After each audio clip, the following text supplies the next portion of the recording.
Now, your hosts on the Jackson Electric Open Lines, Steve Sisson and Floyd Whiting.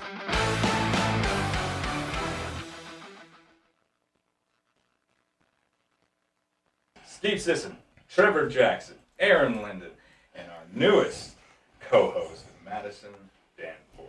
I said that all right. Yeah, you did it. That Congratulations. Was like really good. It's all downhill from here, though. Yeah, it is. Yeah. It's all down.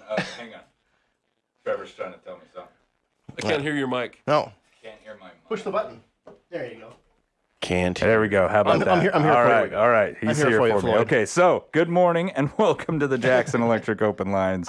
I'll do this one more time. I am Floyd Whiting here with my friends Steve Sisson, Trevor Jackson, Aaron Linden, and Madison Danforth. Wow, he did it twice. Did it twice. I was wrong. I thought it was going to be all downhill, but no, it started off at the bottom of the hill. Right? Yeah. There's We nowhere came but back. up. Nowhere We but came up. back. I'm pretty good about throwing this on my back and getting to the top of the hill. Yeah. All right, go ahead. Give us a call, 674-4443 or 672-5763. We're going to head right to the poll question.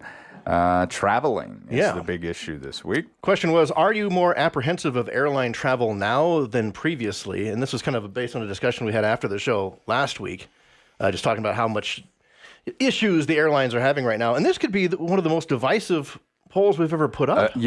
I was really surprised by the results of this. I checked yesterday. It was literally 5 votes different. When I checked it, it was dead even. That's what, Really? yeah, that's what Dead I even. expected, too. It was like 366, and 8 undecided. I'm like, decide, people. What do we got right now, Well, Steve? we are 50%, 49. So we're 9 votes separated right now, but no is on top, just barely.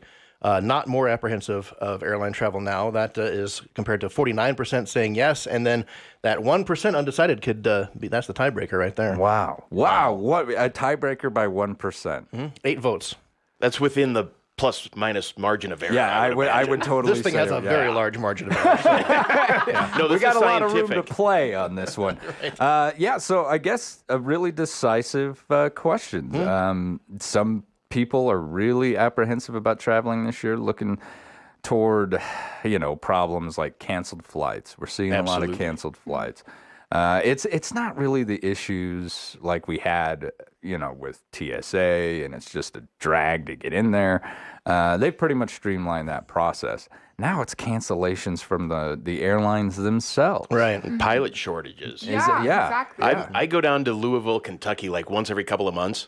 I haven't gone the last 2 times because literally it's like, well, your flight from Billings to Minneapolis is canceled, but everything else is on time. I'm like, Yeah. that doesn't help me That doesn't make a world of difference. because that's like 12 hours. So Yeah. I'm not making it.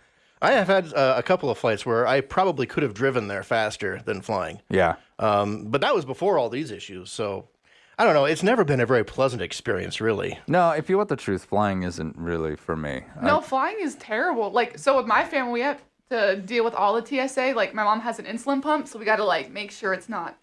Oh, really? The only Really? one, yeah. So it's like just a job to get through security. Yeah, and then my dad's in a wheelchair, so it's like, all right, we got to pat down, make sure, everything is good. And Wow. They have a it's, special an room extra- just for you guys, yeah. There's, the regular TSA line, then there's the Danforth TSA line. And it's not like pre-check. It's it's the longer line. It's full I'm, the only one that gets through. I'm like, peace out. I'm good. you're like, I'm making the flight. I'll Whatever. be on the plane. Mom, Dad, all my best. Yep. And then they got to put us on this little tiny aisle chair, and it's, this big. So Yeah. you got to, like the jump seat. yeah. So- it's so small. You fly very often. Yeah, too often. Probably. Too often. yeah. Okay. Do you usually go coach? Do you do first class? I mean, No, more of that, what a comfort plus, which I'm like, where is the plus in this? Seriously. They give you an extra moist towelette. and they give you peanuts now again. It's like, I thought really? people were dying Yeah, that was supposed to on be like flights a because like of an these allergy things, thing, but yeah. Pretzels are better, though, on the flights. they are. Or That's Biscoff cookies, whatever. But it's never pleasant. It's never great. I will say, knock on wood, I've had a lot of luck in making connections and all of that, where you hear these stories of people that are stuck at the airport. It's like that movie Terminal, Yeah. They're stuck there for 4 days. oh my goodness, no way. And I had some friends that were just coming back from Mexico. They got stuck in Denver for so long, they rented a car and drove home. Oh, my. Because they were going to be laid over for 18 hours. They're like, we can be home in 6. Yeah. So Yeah, I would have it's done just, that too. it's, I don't know. Yeah. I consider myself to be pretty lucky then. I haven't really flown too much since getting out of the military. I think every flight that I've taken since then was to Las Vegas. But I flew out of Casper once to Vegas. Everything went smoothly. I've flown out of Denver a couple times to Vegas. Everything went smoothly. I don't remember in all the times that I've had to fly, and usually with the military, they don't mess around. It's like you go from here to there and you're gone. Because you're usually moving as a unit and everything is planned, and it's almost like a private flight. There's not a whole lot of people on there. But as a civilian, I don't remember getting any kind of layover in all the times that I have flown. That being said, my wife, both times that she came here to visit me, ended up getting huge layovers. I think one was like 4-hour delay in Denver. I think another one was like a 6-hour delay in another location. And so I started to see these pile up, these delays and these cancellations, and they've just progressively gotten worse and worse and worse. And I'm more of a driver now than I am a flyer, so I don't really experience this. But even if the location is 12 hours away, I'm going to drive. And you get to see Americana that way. Well, and it's Getting there is half the fun. well, Right. sometimes it Unless is. you're flying. Unless it's Christmas through Dakota, and then it's not that very fun. Right. That is some weather to get through. Well, and the other weird thing that's going on right now is you'll pull up flights, right? And it'll be like, well, this one's $489. And you go, wow, that's really good because everything else is like $700, $800. But you look at it, like from here to Louisville, it's 6 hours. That's it. That's all it should be. 18, 20 hours because you've got all these crazy layovers. So if you're willing to pay less and waste a bunch of time, that's awesome. Yeah. But if you want to get directly there, it's double the price anymore. Yeah. And I can literally go to Mexico, 2 round-trip airfares for a week for what it takes me to get to Louisville. Wow. So international flight seems like it's like, they're like, yes, please come. Yeah. Whereas everybody else is like, we're going to gouge you. Yeah. Yeah. It does seem like flying in the United States is just so much, because everyone always tells me, as long as you get to Europe, everything's easy. Right. It's getting to Europe that's a pain, and then getting back from there. And I know people who lived in Hawaii for years, and the flight to and from that, like they were saving money to do that, having to sit back, save money. A lot of my friends that, went over to Hawaii to live for a little while. As soon as they got there, they realized the price of everything. Yeah. It's a lot like Alaska. This is a remote location. Milk is like $8 a gallon. Right. It costs a lot of money to live in these locations. And so they would literally spend years of their lives saving up just to move back to the mainland. Wow. Wow. It's just, and because, you got to get all your stuff. Right. I mean, you and I fly into Hawaii now for a vacation. It's what? A backpack as a carry-on. Right. And a suitcase. You move there. You are in trouble. I got friends that they've left cars. They're like, nope, don't need it. Just leave it I behind. imagine used cars in Hawaii are probably pretty cheap. And people are like, I'm not taking it back. I don't care. It's Right. staying here, man. It's crazy though. But I think back to like when I was little and how I didn't like to fly because it was suit and tie and people were smoking on the flights, whatever. Now they're like Greyhounds with wings. Yeah. So you're paying all this more money for it. And it's like, I Just pack as many sardines in that can as you can get. Absolutely. Absolutely. It's not a very comfortable No, experience. you can get a window seat and not have a window now because the chairs don't line up with the windows. They've crammed them in tighter. And so the spacing can line up where you have a window seat with no window. You get a wall seat. You're in between the windows. I will say this, as a former military member, I went over to Germany in 2005, and we had to send each other in chalks because it is expensive. And it was the Wyoming Guard who was footing the bill for this thing. So I think there was about 30, maybe 35 of us, and they sent us in chalks of 5. I flew out of Salt Lake City. And when I got down there, we tried to not fly in uniform at that point. I don't think you could in 2005. They actually asked you not to. But people would find out because your passport is essentially your orders. You don't need a passport when you're in the military. You have your military ID and you have your orders. You present those to customs, and then they make the announcement. Oh, we got these people. They bumped us up to first class, and it's the only time I've ever been in first class. Game changer. Oh, totally. Game changer. Oh, man. I didn't realize there was silverware on this thing. Like, Well, the people that can afford first class aren't going to shiv the stewardess, right? I mean, right, that's kind of the yeah. assumption. oh, it's But so those people nice. back by the bathroom in the way back. You never know what them Yeah. folks gonna do. They get a spork, and that's it. And that's pushing it. But what a fantastic experience first class was. I mean, you know, we had wine. Oh, yeah. Hot towels. Oh, yeah. I hot mean, towels. it's absolutely Room. a huge The difference. seats are humongous. Yeah. And on the international flights, they like fold down into beds. Oh, yeah, And you yeah. have your own little TV, and oh, man. Not gonna lie, there was only 5 of us, and for years we talked about that. For years. Still talking about it now. Oh, man. It was nice. The one time I got first class, it was pretty dang nice. So like you do like a business class then, something. It's a bit of an upgrade from coach. Yeah, but I don't know not- what the upgrade is, though, really. I mean, Yeah. the seats are supposed to be bigger. I haven't gotten bigger, but I fill the seat a lot more now. So I don't really know what that is. I think it's like you get an extra snack, Yeah. maybe. Or You don't get to board first. well, I do because I've got enough miles and stuff built up that I get to get on earlier. But you know what? A lot of times I'd rather get on later because I'm not taking a whole lot of stuff with me. And Yeah. I don't want to sit there crammed in with everybody Waiting for else everybody else to get in, an yeah. extra 45 minutes. That actually seems like a deficit to Have me. all those backpacks hit you in the forehead as they walk exactly. by. Excuse me, excuse me. I think you're in my seat. Okay. The worst for like going back to getting on and off the airplane. So my family, we're first to board, and because it takes like a hot minute to get us on, and then we're the last to like leave the plane with the pilots. So we gotta wait. We gotta wait and get all the backpacks in the head. Yeah, So all your flight time's like 2 hours longer Yeah, then. and so we're like, oh my gosh. And then we gotta wait for the people to come and like, we waited. We went to San Antonio like 2 summers ago, and we were waiting for the aisle chair. We waited like an hour. They're like, oh, it was in this hallway the whole time. We were like, oh my gosh. Like, it was terrible.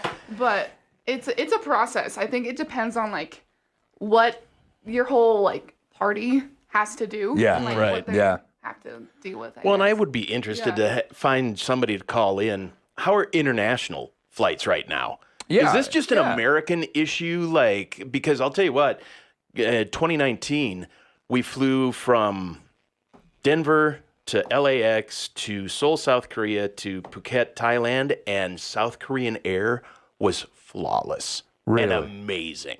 And I don't know, has that changed now because that was BC before COVID, or is that something that's just endemic to the U.S. right now? Now, you know, when it comes to that kind of stuff, I always wonder if TSA is slowing down the process. But it's really hard for me to try and make some sort of comparison because I didn't fly Right. before 2001. I was a poor kid from Wyoming, man. I didn't have any reason to fly anywhere. We went to Rock Springs, you know, You could have flown. for the horse sale, you know.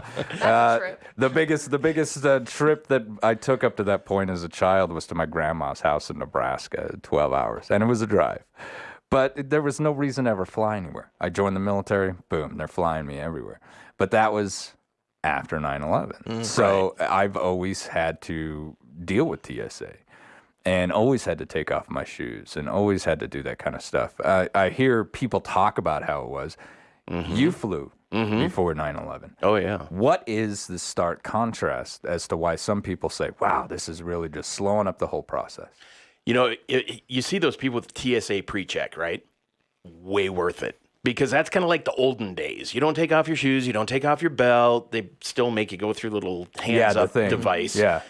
But that's kind of more along the lines of what it used to be. I mean, when I was little, you walked through just the normal, metal detector. Yeah. And that was it. Nobody got wanded. You didn't take off all your clothes. You didn't have to do any of that stuff. Well, your people that seeing you off could go all the way up to the gate. Oh, absolutely. Yeah. They were allowed to get you, come to the gate to welcome you home. Yeah. And I mean, really, back in the day, they were only kind of probably looking for more like handguns. Absolutely. You know, oh, and you could carry drugs. knives. Yeah. I mean, oh, you that could, I remember. Yeah. you know, Everyone had a pocket knife. Everybody had Everybody one. had a pocket knife. I had a pocket knife seized. I can't even remember what airport it was. It wasn't any place locally, so I can't remember what the heck I was doing. I was headed back after leave. I was headed back to Iraq. And you've got to take, this civilian one here to get to that military post there so you can get on a military airplane and go overseas. So it was a civilian airline. I can't remember where because it was terrible the way it was whatever was cheapest. So sometimes you would fly to Dallas, from Denver and then up to Minnesota. Right. And then for some reason, why am I in Atlanta? Like you're just like, what is going on? It's just whatever's cheapest to get you to that point. And I was given a pocket knife by my stepfather at the time. One of those very personal things. And so it really sucked, and it was just taking my bag from one plane to the other. And she was like, I can't let you. And I was like, well, they let me get on the last one. She's like, Yeah. Well, then they were wrong. right. I had, after 9/11, I had like nail clippers. Yeah, oh, yeah. seized. Yeah, I mean, yeah. anything. I mean, a pen. What am I going to John Wick somebody on the plane? Yeah. I mean, it was crazy. It's gotten a little bit better that way.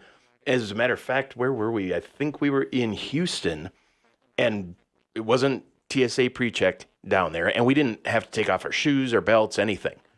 And now, actually, one benefit of COVID, I think, is you don't have to take out. I didn't have to take out my laptop. Yeah. They don't want you touching anything. They're like, just put it in this big bin, and we've got this MRI that'll Scan it, yep. So that's actually been a little bit better. Yeah. So it makes things a little faster getting through. Yeah, that it makes line. things faster to get to the plane that's canceled that you're not going to get on. I could sit in there for 2.5 hours, or I Absolutely. could sit out here for 2.5 hours. Yeah. Well, and I want people to know I'm not bashing on the TSA. All right, that's not what I'm doing. But there is a stark contrast from the way things used to be to the way things are now. And everybody knows one of the human conditions is we get used to this kind of stuff, and it becomes our normal. It's like gas prices. It's like you're feeling great because it's down $1, but it's still up Still to- way- But it's yeah. still insane. Yeah. My wife and I were having that conversation on the way. She said, she asked me, what's the cheapest you've ever seen gas? I can remember 95 cents a gallon, Afton, Wyoming, 1999. That was as cheap as I can remember ever seeing gas. What about you, Steve? I was going to say it was below $1. I don't remember exactly what, but yeah, less than $1. Less than $1. I would fill up my Wave Runner in 97, 98, and it was 97 cents a gallon. 97 cents a gallon. Madison. I think I don't remember the number, but during COVID, like when no one was going anywhere, I remember at the Bighorn Y it was like down. It was down quite a bit. I would go fill up my tank and was like, I'm gonna go drive around because it's going anywhere. And now I've got nowhere to go, but I want to use some As long fuel. as you were by yourself and in a mask. I'm of the cruising your own generation, car. though, where we went up and down the Yeah, street all so- night me long. too. And it was Yeah. only $1 a gallon, so I mean, I was only getting $5 or miles See, per and, gallon. and this so. is one of those things that I have with my stepdaughter all the time. I'm like, she just goes places. Like I have a map and it's just all purple dots. And I'm like, you were at school, so you didn't even have that long to do this. These aren't cruising prices. Yeah. yeah. Turn the music down. Right. Put your seatbelt on. Pull over at a parking lot and talk to your friends. Yeah, in don't there. Snapchat while you drive. No. Well, that's, holy cow. I could only imagine. All right, on that, we're going to take a quick commercial break. This is the Jackson Electric Open Lines on 930 KROE and 103.9 FM. Shared.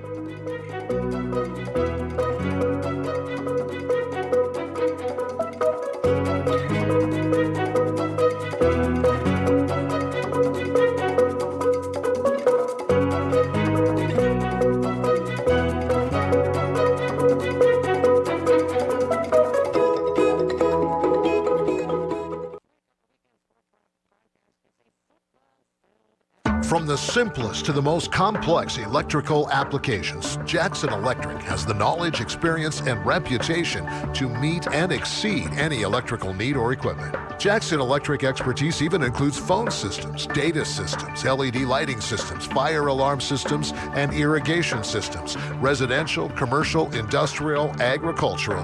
If it has anything to do with electricity, anything at all, Jackson Electric does it. 1851 North Main in Sheridan.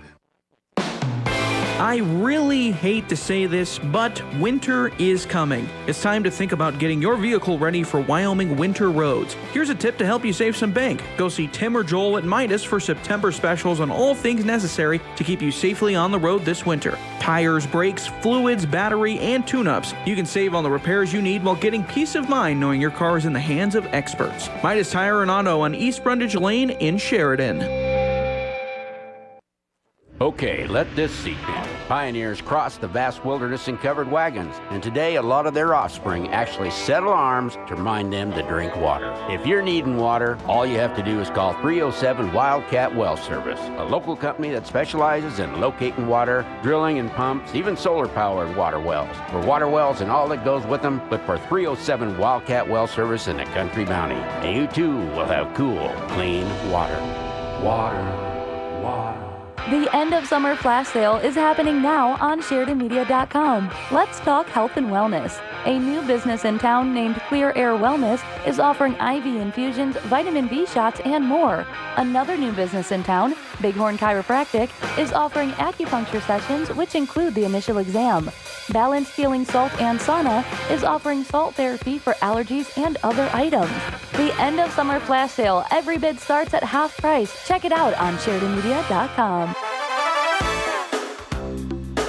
This week on the Weekend Sports Wrap podcast, it's a football-filled episode. We talk about college football, including the biggest upsets of the day, Notre Dame and Texas A&M. Then we talk about every single NFL game from Sunday, from the Dallas Cowboys looking terrible to the Bills looking like possible title favorites. So tune into the Weekend Sports Wrap podcast over on SheridanMedia.com or wherever you get your podcasts.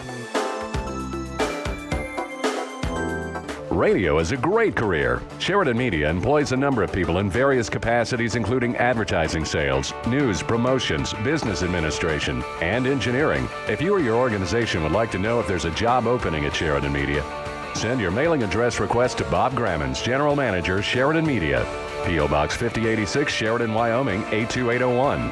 We'll send a notice to your organization or group every time there's a full-time job opening. Sheridan Media is an equal opportunity employer. Good morning and welcome back to the Jackson Electric Open Lines. I'm Floyd Whiting here with my friends Steve Sisson, Trevor Jackson, Aaron Linden, and Madison Danforth. Give us a call, 674-4443 or 672-5763. This morning we've been talking about how things have changed in tourism. I guess you could say travel more than tourism.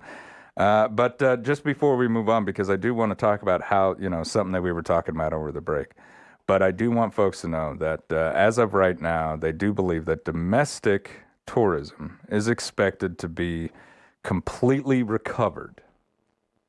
And I don't know what they mean, what categories of completely recovered they're talking about. Yeah, where's the baseline? Yeah, where's the baseline for this? But by the last quarter of 2022. Usually when these things come out, these little factoids or someone's got this foresight, it's mostly money. Financially will be recovered by the end of 2022. That doesn't mean that there's, flights are going to be on time again or the cancellations are going to stop. It just means that someone in the financial district was like, all right, we'll have made it back. The cancellations, you said, like the pilot shortages and things like that. And I don't know how often it actually happens, but I can remember strikes recently. And if you got to strike to get something that you need, go for it. That's just the way that I feel. And I know a lot of people who feel differently. That's kind of where we're at with the train situation. I was going to say, They came to a resolution. Yeah. I got a buddy who works down in Cheyenne. And that was the first thing I was like, you guys going to be part of this. And This was like a week ago. And he said, don't worry about it. He said, they'll come to a resolution. He said that this is just the way it goes, man. We make a threat, they come back, and everything gets fixed. Could you imagine if there was a strike today on the rail yard? Well, we know from Think about supply chain. Yeah, Well, I was just going to say the supply chain is so good right now. Yeah, I mean, you can look at the ripple effect from these things we're still dealing with from more than a year ago. If they were to stop the trains, we'd be dealing with that for who knows how long. Oh my goodness. It's a nightmare as it is right now for a lot of small businesses around here. I can't imagine it getting any dang worse. Well, thank God there's a lot of deer running around town because we'd be eating them. Yeah, then the bugs come after that. But we were talking over the break about how the world has changed just within our lives. And Madison, you were born In 2002. after 9/11. Yeah. And so, looking back on 9/11 for you, like we were talking about, is like us looking at the Kennedy assassination. We weren't alive then. It was something in history. But we have no memory of anything happening or how the world was beforehand. Yeah, we were talking about like airlines, like you were saying, before 9/11, it was totally different, like game change, going to TSA and all of the things. I've only known it post 9/11, like for my entire life. Like on 9/11, we watch all the videos, we watch all the things, all the documentaries in history class, and just like hear all the stories, but we can't relate to it, but we can relate to like other things. Like I could tell you exactly where I was during the Boston bombing and like watching it in 4th grade, going to Scotty's Gate Castle, and like hearing that they caught the guy in the boat. Like I could tell you exactly where I was. Yeah. So it's just like a different, I don't know, feel, and it's weird because people talk about it all the time, and I'm like, I'm missing like a chunk of all of the things. But I have to just surround myself with people who know and are like willing to tell it, because it's interesting to see how things have changed, especially within just that like year. Yeah. And the world really did change on that day. It was bizarre because I was in Minneapolis at that time, and the flights, I mean, you'd hear jetliners all day long, and for weeks, nothing. It was silent. Yeah. Because they grounded all the flights. It was kind of creepy. Eerie. Yeah. Yeah. It puts a real eerie feeling into everything. Katrina, I've talked about going down to Katrina a couple times with you guys. That, when you're driving into a major metropolitan area, because we went into New Orleans before it was open. And it's hard to describe the smell to people because this is a humongous city, one of America's biggest, most beautiful cities. Pick everybody up in one day and move them out of there. All the food remains. In all the restaurants, in all the churches, in all the grocery stores, it's all still there. And then put it in the summer sun. In the humidity. In the humidity. Yeah. And you got to go in there and start cleaning that up. The whole city had this rank smell to it. It was bad. Wow.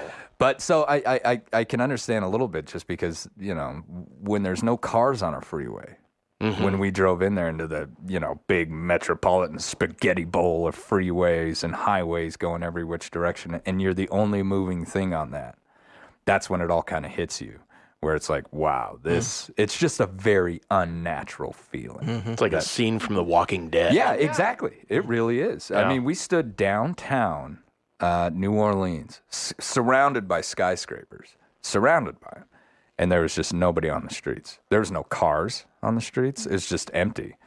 The only thing that was on those streets was just garbage for as far as you could see, just trash that because of the floods. And it just pushed it all out there. So it was a different perception, man. It changes the way you look at things.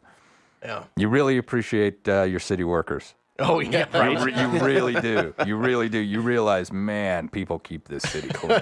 Yeah.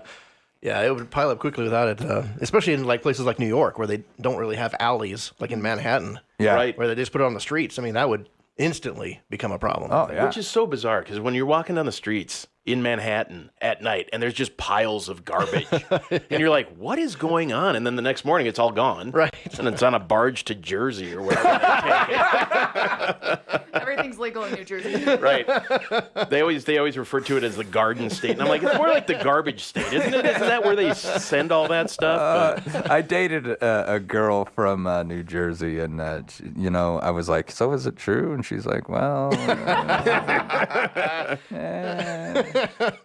She told me some stories that I won't get into, but yeah. So, but we do appreciate Madison joining us here because I appreciate the younger perspective on things. Yeah, the last couple of shows, or maybe even before that, we've had conversations come up where the generational gap has come up in those conversations. Yeah, where all I can do is just basically try to remember, some of the conversations that I've had. Yeah. With kids that are your generation. So technically, you are Y? If I'm being honest, I don't even know what I am. Or what do they call them? Z now? We called each other, they're Zoomers. Yeah. I That's blame everything on the Zoomers. Yeah. Boomers and Zoomers. That's pretty good. I like that's that. a pay-per-view event right I'm there. telling you. You know what? If it's not a thing, let's make it a I thing. say we do it. Absolutely. The Boomers and Zoomers. That's pretty good. That's really good. Millennials. I'm trying to remember. Steve, are you looking up? I'm the looking them up right generational now. gap? So Gen Z.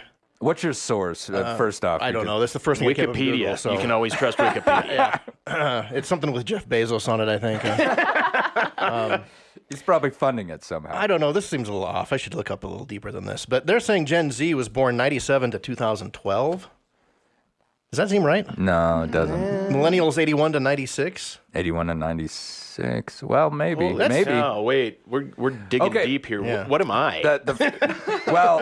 So according to the generational trainer who traveled around Wyoming for a while, I've been to his classes 3 separate times. I am just barely X. Millennials came 81 on, Yeah. because I was born in 80, so I'm just an Xer. According to this, Gen X is 65 to 80. Yeah, there you go. 65 to 80? Yeah. Yeah. Okay. Yeah, because the boomers, they are the result of the end of World War II. Right. Everyone coming back, white picket fence, perfect America.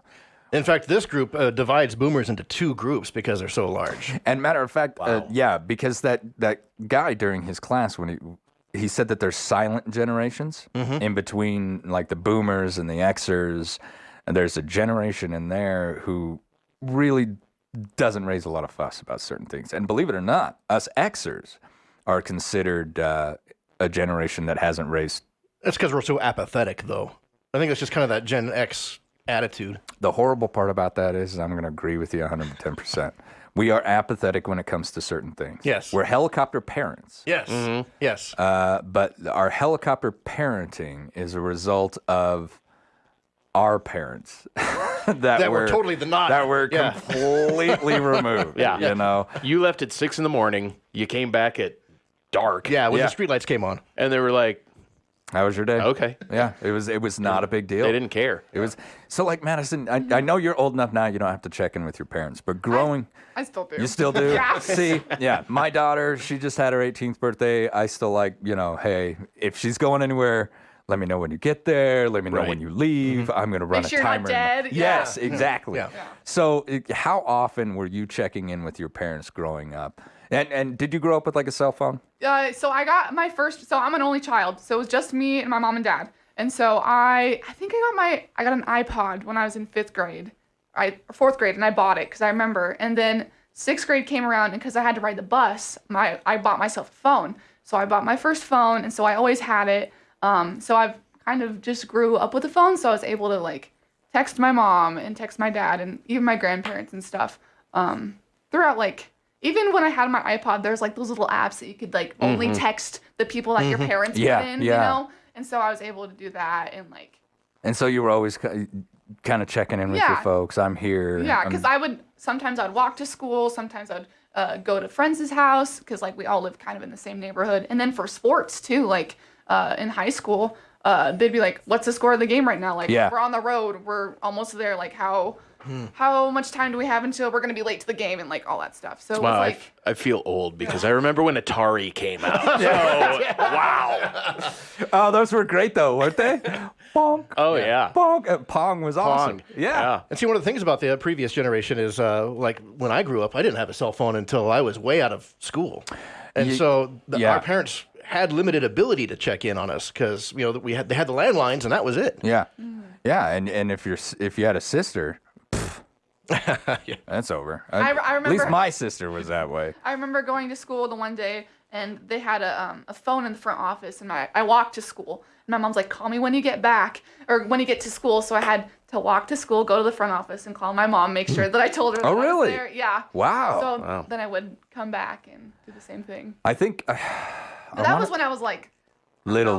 like second, third grade. Oh, yeah, So yeah. I was little. I'd be waiting for a phone call on Yeah. that one too. Yeah, absolutely. I think I'm trying to reach back here, but I think we got our daughter Katie, who is also an only child. I don't think we got her a phone until she was like 11. I got to take a quick commercial break here. We're going to continue talking about this when we come back. This is the Jackson Electric Open Lines on 930 KROE and 103.9 FM. Sheridan.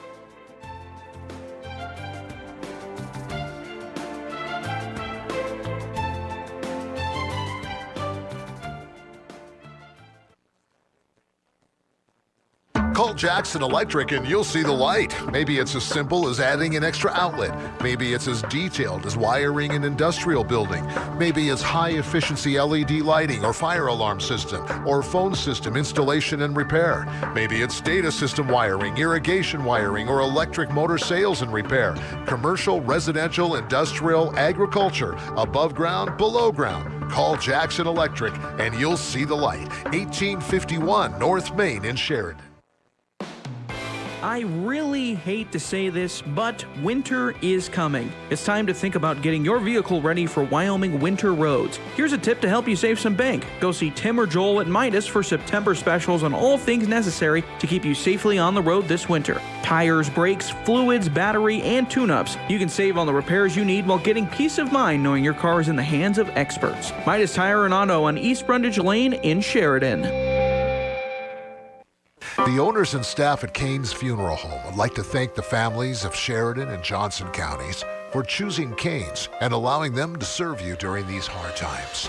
Kane Funeral Home makes it their mission to take the stress and uncertainty out of ceremonial services. They own and operate the only crematory in Sheridan County, so your loved one is always in their care.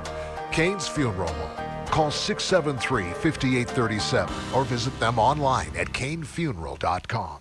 With more than 30 years of providing excellent service to Sheridan area businesses, Parker Melander has the knowledge and expertise to help solve your bookkeeping problems, answer questions about IRS notices, and discuss your business concerns.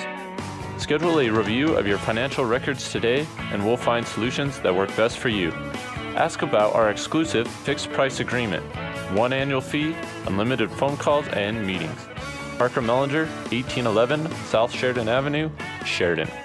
Sheridan Orthopedic Associates continues its over 50-year tradition of surgical excellence in Northeast Wyoming and Southern Montana with the addition of Dr. Jory Wasserberger, a Wyoming native, and fellowship trained at the Mayo Clinic in Orthopedic Sports Medicine. Dr. Wasserberger joins a team of highly rated surgeons providing spine, sports, hand, hip, knee, and shoulder surgery, joint replacement, and more, including emergency care 24/7, 365 days a year. Visit us at SheridanOrtho.com to learn more. Sheridan hockey fans, it's time for your Sheridan Hawks Junior Hockey Club season home opener Friday and Saturday night at the Whitney Rink at the M&M Center.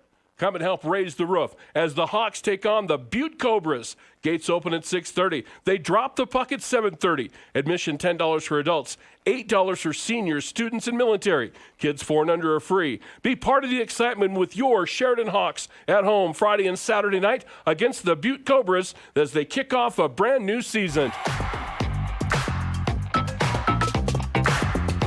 Good morning and welcome back to the Jackson Electric Open Lines. I'm Floyd Whiting. I'm here with my friends Steve Sisson, Trevor Jackson, Aaron Linden, and Madison Danforth. Now we're talking, we're welcoming Madison to the show. She's going to give us a new perspective from her generation's point of view and from the female point of view, which I greatly appreciate. We were talking about cell phones and the differences between, it's just the advent of technology has been so progressive and fast over the past 2 decades that, you know, we're talking about things that Madison's looking at us like, I have no idea what you guys are talking about. You know, the Walkman. Oh, yeah. The iPod. You know, you had an iPod at least. But it was a touchscreen iPod. Yeah, see? Yeah. That's crazy. Yeah. Yeah. And we had like the big giant case that you would carry around, the Walkman, you Yes. know, and you'd be The like, battery this would is- last an hour. In Yeah, and this is great. I can go for a run. No, you can't. It's like having a rucksack. Yeah, like, exactly. I've seen them in the movies. Yeah. Right, I right. I had the Yeah, that little counts. foam padded headphones with the wire. yeah. Yes, man. absolutely. And they had the splitter where you and your buddy could listen to the same tape. Yes. Wow, time, yeah. man, you were advanced, buddy. Yeah, You had it I had all. a privileged life. Now, there's things even between Madison's generation and my daughter's that are different. Like, my daughter has grown up in a world where you can just shout the name of a song into a room and it'll play. No, yeah. Alexa and all that stuff. Yeah. Yeah. So weird. Yeah. And, Right? and they turn the lights off. It's like the clapper. Yes. Like Yeah. the evolution of the clapper. A little more Alexa. advanced clapper, yeah. The advent of the smart home. Yes. Not the smartphone, the smart home. Being able to walk in, tell your home, turn this light on, start the coffee, Oh, get this my going. brother starts his oven from Papa Murphy's 40 miles away, you know, like, it's bizarre. And his music follows him from room to room. Yeah. Yeah. And the lights will turn on and off. My dad would have loved that. But, We were talking about that last week. I wouldn't have had to buy those timers. right, exactly. We've got the fridges. Have you seen these, Oh, yeah. these brand new It's like you're out of refrigerators? eggs. Yep. Like, okay, creepy. Yeah. And it's like touchscreen. You can like see all the things. Yeah. Like, you can play games on them. It's like, what? And after COVID, you can now order. You don't even have to go to the store. You can just hit your touch screen on your fridge and you can order the food. You know, if it's like you're out of milk, then you be fridge, order milk then. Okay, boom, milk will be here tonight. Don't worry about I it. saw one. This is so. Technology's awesome, but at some point it's like, what in the actual heck is going on? Because it would play Netflix. Like, are you standing in front of the fridge just binge eating ice cream watching Netflix? You can't walk to the living room? At 2 a.m., I am. They know their market. Who are you to judge? Yeah, they know their market. They know we're This out is there. the Floyd Whiting model. Everything's fine until your fridge says, "Okay, I heard what you said about Joe Biden the other night." Yeah, exactly. yeah. Right. So we've got those issues where, you know, we've talked about this on the air quite a bit. When your phone is listening to you, we all know the algorithms. Steve, thanks to your tech savviness, we know that yes, your phone is listening to you. Yes, your phone is monitoring your conversations because it's trying to help you. It's trying to make your algorithms suit your needs, your wants, your desires a little bit more. The problem is, what can someone do with that information? There's always bad people. There's out there. always The bad. only thing separating those things is integrity. Yeah. And how much of that is there? You know, it's tough because there's just so many different factors involved. You got people who think that the government's going to be the one that comes down and does that stuff. I think it's going to be more of like a private sector that starts selling my information. That's exactly what That's it what is. I think it's going to be. It's more like, well, if we can see how many times Floyd talked about Joe Biden and sell that to someone. Oh, yeah. I mean, It's all that's about a selling it. gold mine. Yeah, absolutely. And I can remember people having an issue when, and Madison, you're just going to have to go along for the ride on this one. When emails first started becoming like a work thing, you needed to have an email. You needed to have this for school or work. And everyone was getting worried about that. Well, anyone can read this. Anyone can. Well, yeah. So with every single advancing technology comes the possibility to be misused. The tech is not evil. Guns are not evil. It's all based around the individual and how they apply it. Don't you wonder, though, what your kids are going to see? Because, like, you know, you go from the telegraph to emails. Yeah. At some point, emails are going to be like, oh, Emails. Right. Do you still use email on a regular basis? I have to for school. Like that's how we like communicate. Your main with our- communication to your Yeah, teacher. for our professors and stuff, we're like, if we're not going to be there, or if there's an assignment like changed, they'll either send it through. We have our own app for the school. It's called Canvas, and so it gives us like notifications, like, oh, you have this many assignments due tonight, and so it's really nice. But sometimes we use email, sometimes I don't know. It just depends on who your professor is and like what they like to do. Because sometimes they'll even be like, they'll send just messages through the app, or they'll do email. So it just kind of. And I can remember in 2001, which I was already old for a college student. I was 21 years old. And they were like, you're going to have to get on the computer and you got to go in this, what we called a chat room. And you're going to have to leave messages on everybody's comments. And I remember thinking, this is all going downhill. Yeah. This is all going downhill. It's the end of civilization. How am I going to get taught from this box on the desk? Well, you were wondering, like, what is her kids going to see? Some people think it's just going to completely implode, and we're going to go back to some pre-1970s technology. There's too much money to be made. Yeah. Passing notes in class. Here's the deal to everybody out there who's doomsaying an apocalypse scenario. There's too much money. Oh, yeah. There's too much money to be made. All those movies, all those stories, all those video games dealing with an apocalypse, not going to happen. Well, it would never happen voluntarily. It would be like an EMP or some sort of attack that just wipes out the whole network. But I think even then, you'd probably build it back. Well, even then, I mean, I don't think there's just nothing within this world itself will come along that will cause the elimination of all life on Earth. No. I don't know. The aliens are back, and they don't even want to release any of the new footage because they're like, it could be a national security threat. And you're like, what is that? Yeah. Yeah. Well, that means super they've been here for scary. a while. That's what that means. Right. Yeah. Okay, so my thing. Okay, I follow a lot of those sort of new footage and stuff, and I've seen some footage, but it's really tough nowadays, man. I mean, someone could fake that stuff so easily. Oh, yeah.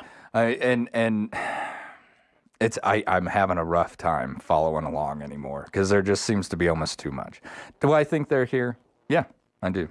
I think they've been watching us for a long time, but I don't think they're too involved. They're not like lizard people that I are gonna really don't think harvest that. us. No. Okay. That's good to know. I do think that the government has known more about them than what they confess. Oh, for sure. All you got to do is look at the front page from a Washington, I think it was a Washington Post newspaper from when, what was there, 6, 7 UFOs parked over the Capitol for hours. Yeah. Hours. And Putin looks kind of alien-ish anyway, so. Yeah, what percentage of the people are, if they're infiltrated? Is it 1 in 4? Which one of us? You never know. It's me. She just comes out and says it. Well, we're at the point she's confessing now. Yeah, us old Gen Xers would say that she's pretty alien anyway. Yeah. So. Exactly. All right, I want to thank everyone for coming in today. It's been fantastic. I'm looking forward to doing this next week and every week from here on out, guys. This has been the Jackson Electric Open Lines on 930 KROE and 103.9 FM. Sheridan.